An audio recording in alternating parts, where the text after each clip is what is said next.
Hi guys! Welcome back sa aking YouTube channel. Ngayong araw guys ay magta-travel kami papuntang Moscow para magpa-renew ng passport ni Alisa.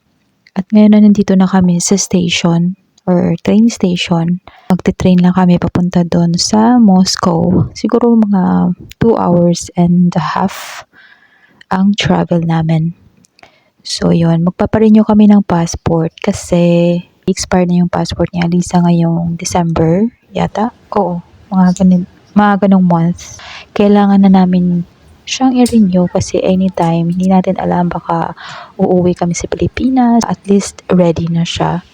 So nandito na kami sa Saviolovskaya Metro Station. Yan, mag-metro kami papunta sa aming hotel. Pero dumaan muna kami sa isang mall. Nag-lunch kami sa Teremok Cafe. At yan, sinusubuan ni Sofia si Alisa kasi share lang sila sa soup. Kasi madami din naman, hindi nila mauubos din.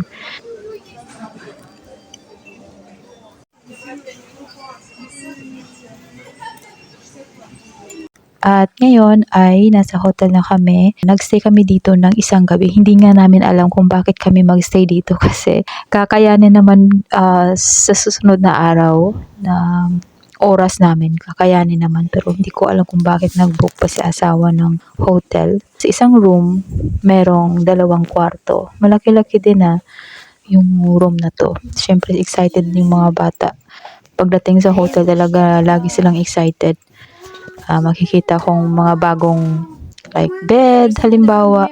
Yeah, nagre-ready na rin kami para gumala sa isang park dito. Malapit lang. As in, malapit lang kami dito sa park.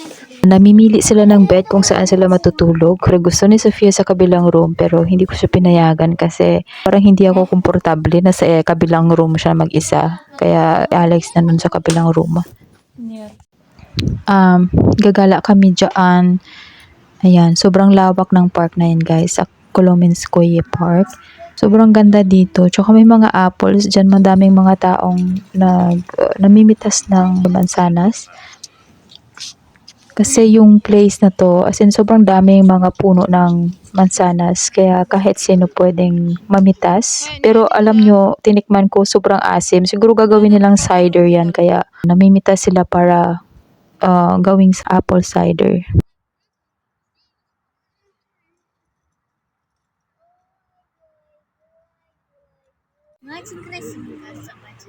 Yan, nagpa-picture muna kaming mga magpamilya.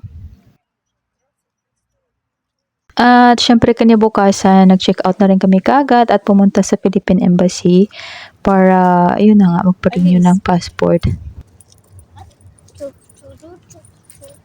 Nandito na kami sa embassy. Nagwi-waiting na kami dyan.